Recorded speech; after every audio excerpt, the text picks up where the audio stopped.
G'day gamers, Ranger Tony here with another Pathfinder Kingmaker video. Now, you might think from the title of this video that I'm going to show you why the Rogue is the best class in Pathfinder Kingmaker, but I'm not going to do that, even if the Rogue is the best class. Instead, I'm going to show you how the Rogue in Pathfinder Kingmaker has evolved over the years to be the best rogue in computer role-playing games. So I've been playing role-playing games for over 30 years, and I used to play almost exclusively rogues, or in fact thieves as they were called in those days, but you could have just as easily called me Rogue Tony rather than Ranger Tony back in the day. The reason I started playing Rangers more than Rogues came down to how the Rogues were nerfed a fair bit in a lot of the early computer role-playing games. So as I progress through this, I'm going to sometimes call the Rogue a thief. This is because that's what the class was originally called. Now, the first thing that is better about Rogues these days in Pathfinder Kingmaker is the race selection. In the early days of Dungeons and Dragons, you could not play a thief as some races. In fact, over the first iteration or so of the game, the only race that could play a thief was the humans. Halflings had some thievish abilities, but they were also part fighter as well. This restriction was finally relaxed so that all races could play thieves. So that's the first good thing to know, is that in Pathfinder Kingmaker there's no restrictions. There hasn't been in a lot of computer role-playing games for a number of years, but if you go back far enough and look at old enough games, you will see that you can't play thieves in all races. Now, originally, when Gary Gygax was inventing D&D, the thief was more of a henchman character that you played alongside your main character, and they were sort of the red shirts of the D&D world, expected to die, usually by triggering the traps that they were trying to disarm. They died so often because they only had 1d4 of hit points per level. So again, as the game progressed through various iterations, the number of hit points increased as well. So in the official D&D releases of the late 70s, thieves as a proper class had 1d6 of hit points. Pathfinder Kingmaker makes that even better, because now as a class we get 1d8. And I'm going to point this out again. I've done this a couple of times when I've done videos on Pathfinder Kingmaker. There is no information here at the time that you are choosing your class as to how many hit points you get as a rogue. Even you have to right click here to see any of this sort of extra information, and even this just gives you what feats you get at various levels. It doesn't actually tell you how many hit points you're going to have available. It's not until you go to your skills and you see your hit points here. The problem with this is that this also doesn't give you any information as to how you get 9 hit points. I believe it's because at first level you get a bonus hit point in Pathfinder Kingmaker, which they seem to take away from you at second or third level anyway. So I don't know, it's a little bit weird, but you get 1d8 of hit points as a rogue in Pathfinder Kingmaker, which is better than it always has been. Every other game, all of the rogues are 1d6, so you're going to be a bit more survivable. So it's in the feats and abilities that the rogue really shines, and this hasn't done much but improve over time from the various iterations. So originally, apart from the typical stealth, hide, pickpockets, remove traps abilities that you were always given, the main ability that stood out for a rogue was Backstab. So Backstab required the thief at the time. Backstab required you to be in stealth, so moving silently and hiding in shadows and approaching your target from behind. You could then do a backstab, which depending on your level, would do anywhere from twice to 5 times your normal weapon damage. In the tabletop RPG, this worked okay, but the big problem was, and the main reason I stopped playing rogues in computer role-playing games, was that either the backstab wasn't implemented or it was very hard to take advantage of. The mechanics of the game were too strict, basically.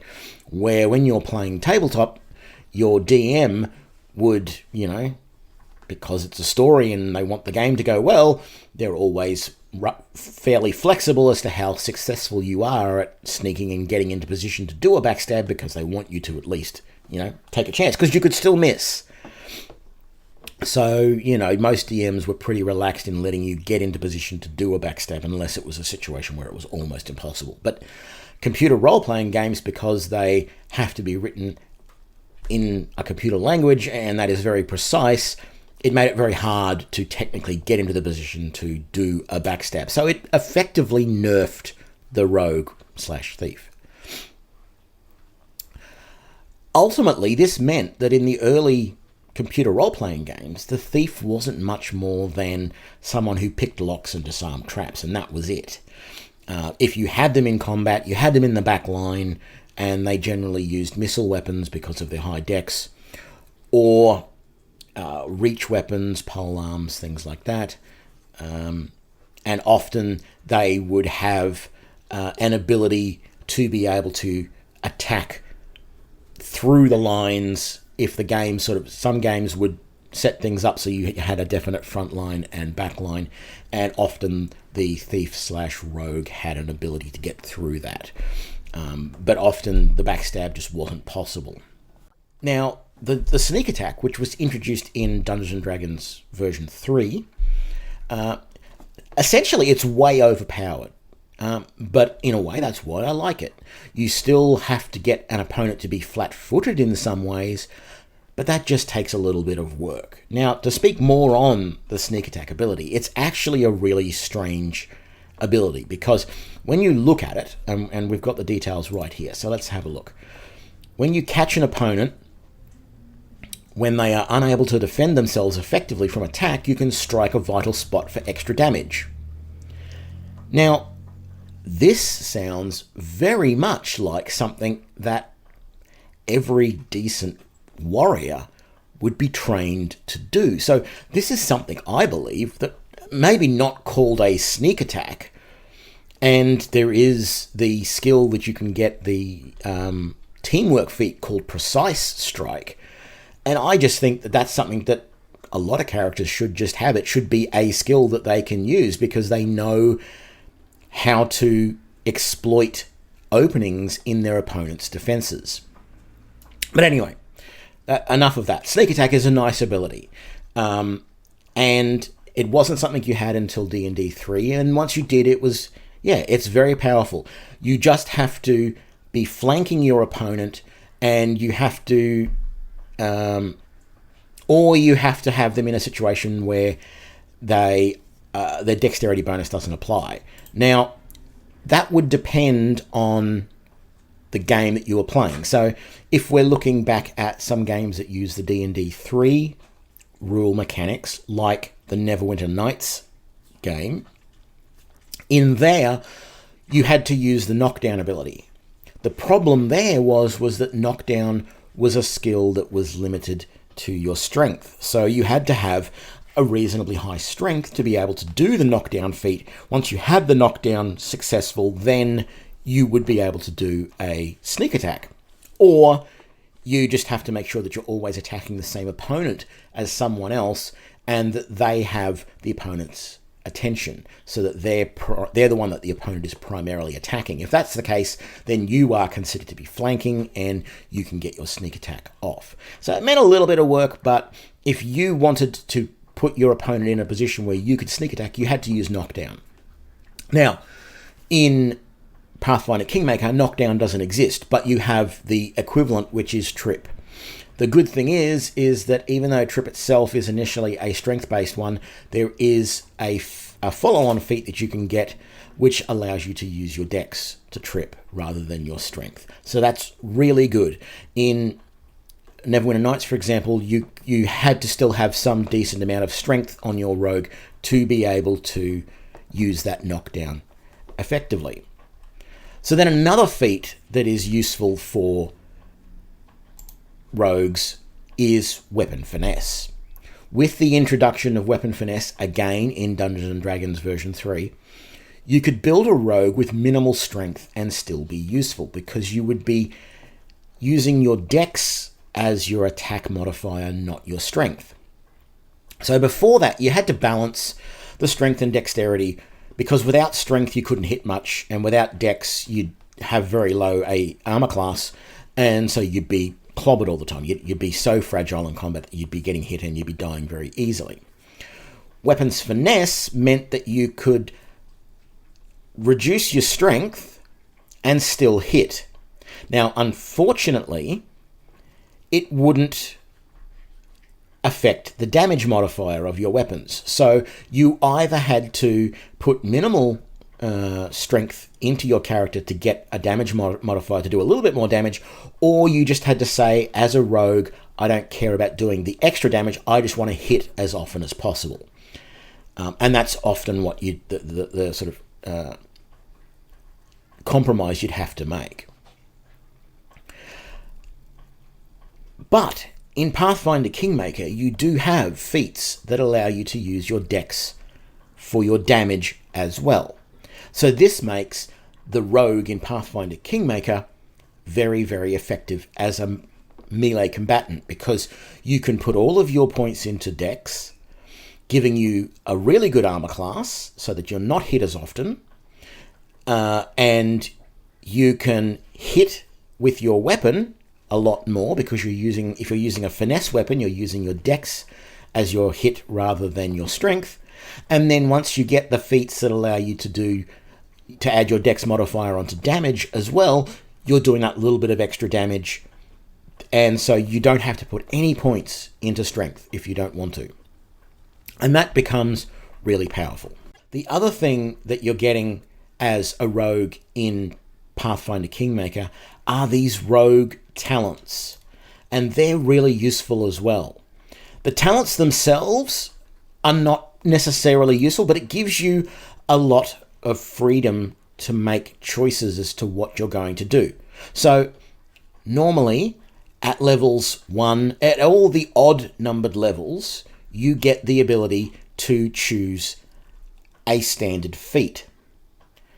At all of the even numbered levels, you just, whatever is available. You often don't get to pick. So in previous versions, D&D 3 or 3.5, for example, with the Neverwinter Nights 1 and Neverwinter Nights 2 games, as a rogue, you'd go up to level 2 or 4 or whatever, and you probably wouldn't get anything to add to your character. But with these rogue talents, you do. Now, the rogue talents themselves are often just things like improving your stealth ability, or there's a few different abilities that allow you to remove debuffs on yourself when you do a successful sneak attack, for example. And some of those are nice. But what's really nice is that you also get the ability to choose a combat feat. So what this means is that within a certain amount of, give and take, you're getting as many feats as a fighter does, because a fighter basically gets feats every single level with the way that their stuff does, and so does rogue. So it allows you to build a much more powerful rogue, and also much more quickly than you could in any of the previous versions of the game. So you get a lot of this stuff for free as well that you never got previously. So even though I mentioned weapon finesse before, you didn't get that for free in previous versions of the rogue. You had to take that as an actual feat. And because you only got feats on odd-numbered levels in general, That meant that it took you a long time because you were wanting to get weapon focus in whatever your chosen weapon was. You'd want to get weapon finesse so that you could use your dex to hit. And then if you wanted to do things like use dual wielding, 2-weapon combat, you had to wait further. So you might not be until you were level 5 before you had the ability to actually dual wield using a finessable weapon with weapon focus. And so often you'd do things like, well, when I was doing builds, I would just say weapon focus, an extra +1 to hit. That's not that important for me right now. I want to get weapon finesse and dual wielding as quickly as possible.